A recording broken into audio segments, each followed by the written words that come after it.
Previously on Tomorrow's End. But half that shit's actually going to be legit stuff that she remembered, and the other half is just mumbo jumbo. A herd of mini mooses, mini meese, mini mice. What is the plural of moose? So and again, I'm not arguing with you. I'm just saying.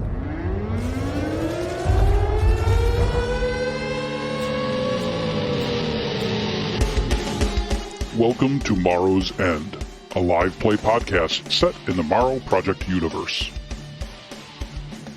Episode 14, Letters from the Other Side. Will gives a status report and spends time digging through the dead commander's laptop looking for useful information for the team. But he discovers more questions than answers.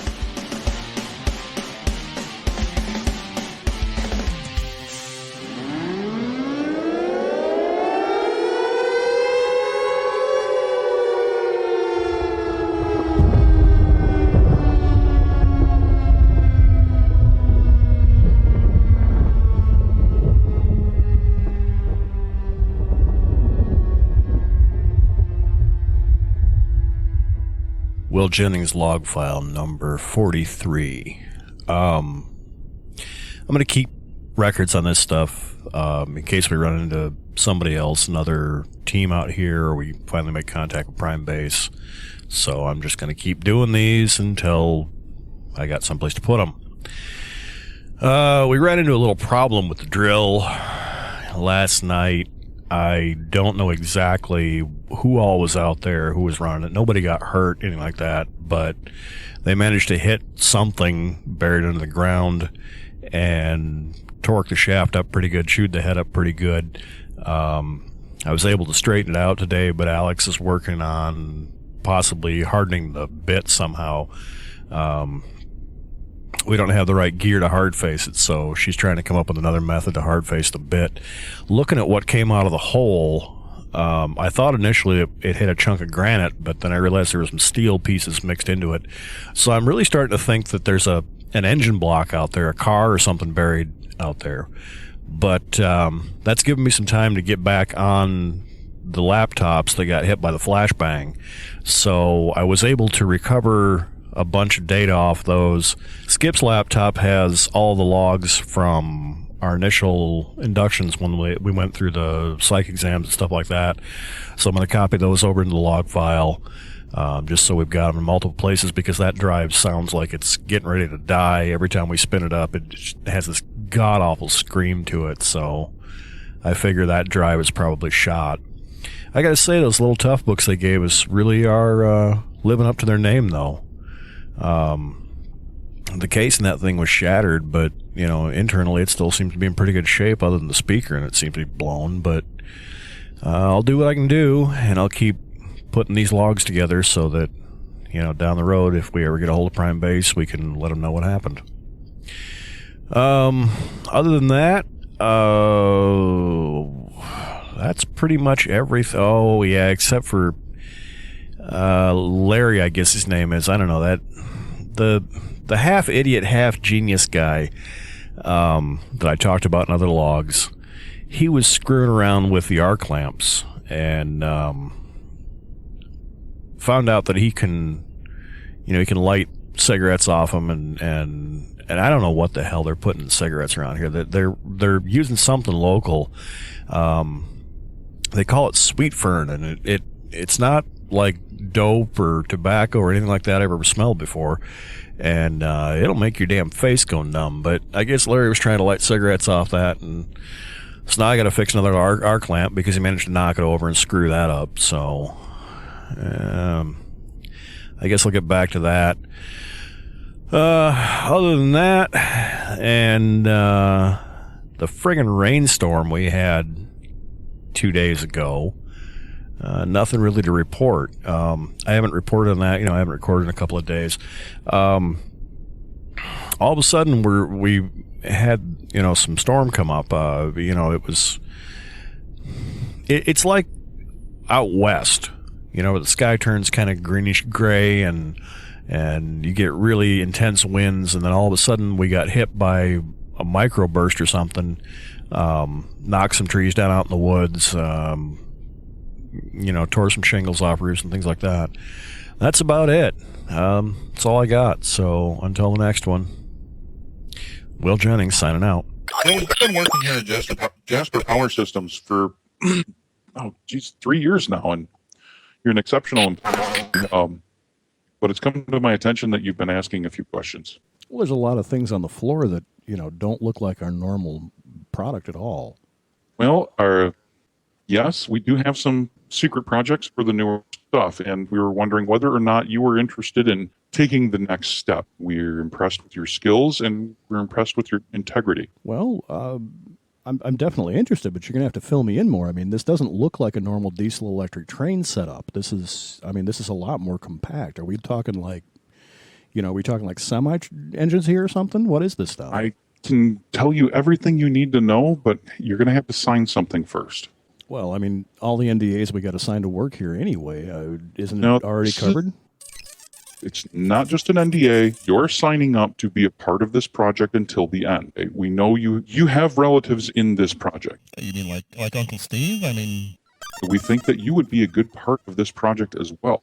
But I cannot tell you any more until you sign the document. And this document, you need to understand. You are agreeing to be a part of this until the end of the project.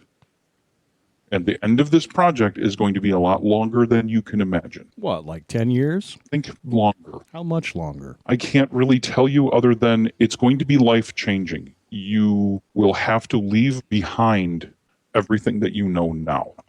Everyone that you know now. I haven't been getting along with the family anyway. I haven't talked to my dad in like 7 years, so I don't really see that as being a problem. But you're going to be on the inside of this project. You will be a pivotal. You will be a very, God damn it, I can't speak. Damn it. Well, there's an edit point. Yes. You will be one of the central players in a team that we need to succeed. So you will be compensated very well. You will do life-changing, I'll take that back, world-changing work. Well, from what I've seen on the floor, I mean, that's, that pretty much does away with gasoline. Okay, everything that's out there is nothing compared to what you'll be doing. But I need you to understand, when you sign this, the door you came in is not the door you're ever going to go back out. That world will cease to exist for you, and you will be swept into a whole new world where you can change everything. So this is like some kind of government project or something. The government, they think too small. So here's some paperwork. It's all legal work and everything else. I cannot tell you any more until you sign this. You are not forced to sign it. You will not lose your job if you decide to not to. Well, you'll have to give me a little bit of time to read it, but it's very simple. It's only 2 pages. Yeah, I don't see any reason not to. This seems pretty reasonable. Yeah. Okay. Just a minute. What you're about to read there, will change your entire idea of what the world is about. It will change the entire idea of what, as you're leafing through that there, I can sum up a couple of things for you. All right. Within a very short amount of time, pretty much all life on this planet is going to be wiped out. There is a meteorite detected by NASA that they had been keeping quiet. It is an extinction level event. The problem is that a lot of the world leaders know about this, and I know you've been hearing on the news about some unrest flaring back up over there in the Middle East and including in Asia. This is related to this. The project, we have perfected stasis systems. You and your team, with every bit of gear that you will need to do your job, will be, for a simplified term, frozen until after the extinction level event has done. And then we will be waking you to have you help us rebuild the world. Well, that's not your average Tuesday at the office, is it? One of the reasons why we decided to approach you is because you've seen some things accidentally, because due to security lapses here, that would have freaked out most people. And instead of completely freaking out, you actually approached a supervisor about the safety protocols that were being handled, which kind of threw us off. To some extent, you're almost a little odd in the fact that things don't phase you. Well, sir, when I was a kid, Mad Max, listened to, Tales from the Afternoon and all that kind of stuff. I've been kind of wanting this to happen, and the whole idea of the zombie apocalypse. It's just like, we've hit a point where society needs a reset button, and that's, from what I'm seeing, pretty much it. Let's start over and do it right this time. Concerns? Now's the time to speak them. Not for them particularly. backing out, unfortunately, you're in this for the run now. The only real question is, why didn't we start this earlier? I mean, this seems like there's an awful lot to cover, and looking at this information on page 38, this only looks like there's like 3.5 years. We've been working for a very long time. A couple of big binders and a folder in his hand. Hello, Alex. All right. I just want to start with the fact that if you just give me a second to go over the schematics, you'll see why my way was correct. Now, I'm not about to put any blame on the gentleman, Joe. We know who it is. These are crap. And my way was 100% better, more efficient, and more cost effective, which is why you should not only let me finish, but not fire me, and maybe you should consider me for a raise. I'm throwing that out there. Clearly, I am a treasure to your company. You're not here for that, Alex. Oh, then please disregard everything I just said. You've been working here at the aerospace division of the company for a little over a year now, and recently it came to my attention that you wanted to be a part of NASA. Is this true? Yeah. Yes. Are you from NASA? Because yes, 100%. Does that mean then you would be interested in just aerospace, or did you actually want to go on space missions and things like that? Because if you were doing that, then that means you wanted to be a part of like the Mars mission. I mean, yes. I mean, I don't want to be a pilot. No, none of that. I get a little bit sick on a tilt-a-whirl, so that's not really where I'm at. However, I've got some schematics at home that I think you would be really interested in, because I have some really excellent ideas on like terraforming and clean air, and I need a couple other people to fill in some of the knowledge gaps, but I have some really excellent ideas, and I think you'd be super impressed with them. And are you sure you're not from NASA? You've had a lot of coffee this morning, I'm guessing. What do you feel about being isolated from people like on a long-term mission?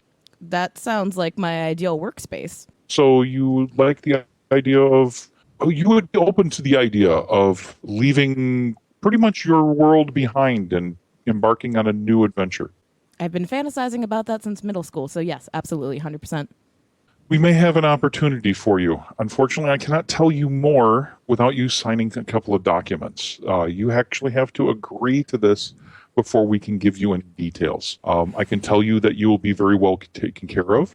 We will give you opportunities to change the world. But I cannot tell you more details without you signing this. And I can tell you your refusal to sign it does not in any way mean that you're going to lose your job and we'll cast you off. Do I have to use your pen or can I use my pen?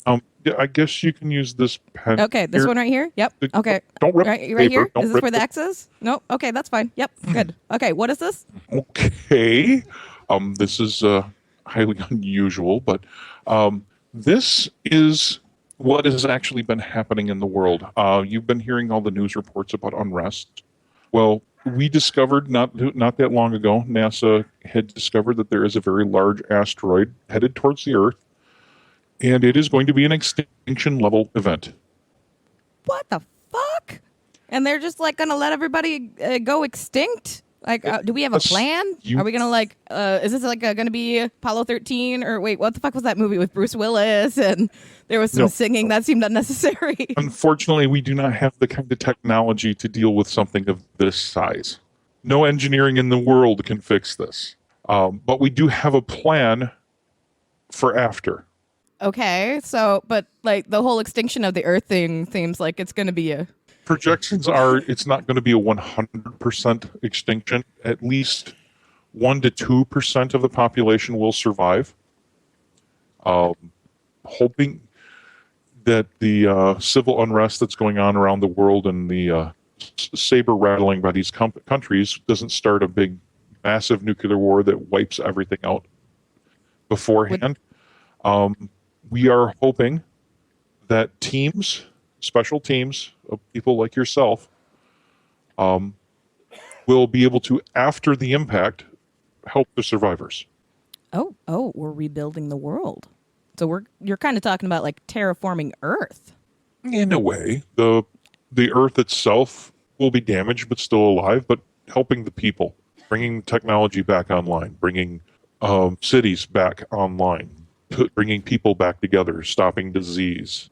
Rebuilding technology. And yeah. Huh. Wait. So how are we going to survive? Like, are we just hoping that we're part of that 2%, or do you have like a bunker or something that we're going to just hang out in? Shouldn't everyone have bunkers? Why aren't you people like telling everybody to get in bunkers or something? Well, have you noticed that the engineers over in Wing 4 were working on refrigeration systems? Right. We have stasis systems that we can freeze a person for short or long term and bring them back out. So you would be frozen in a team, put in a secure location until you are awoken after the fact when it's time to start rebuilding with the rest of all the teams. Again, how does being frozen... Again, I didn't take biology. That's not my specialty. Does that help with the impact? Like, does our bodies being frozen keep us alive long? Like, you ask a lot of questions, don't you? Well, obviously. How the fuck am I supposed to understand how this works? I'm sorry, that was inappropriate, and I'm in a job interview. I apologize. Well, it's not really a job interview. If you have any more questions, we have other people through the doorway here behind us. Your work out here in the shop floor is done. You cannot return there. Do I still get paid for the day, though? I'm a little bit behind on a couple of bills, and I've used up all of my PTO. What in the fucking hell? Oh, come on, you rotten bastard. Wrong. Try again. Yeah, fuck it, we'll just do a log real quick.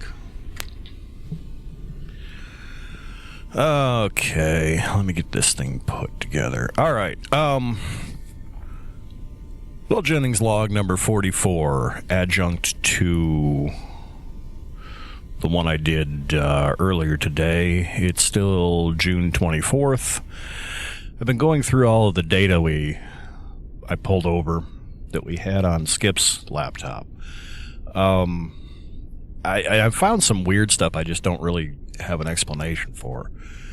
I mean, this is all, this could all be pretty reasonable stuff, but it's above my pay grade. I was only supposed to be here to fix shit, so, not really, whatever. And I'm not even really sure who else to tell. I'm probably going to chase Alex down a little bit, and Charlie, and talk to them and see what the hell's going on here. I've been going through all the data. Most of the logs are intact.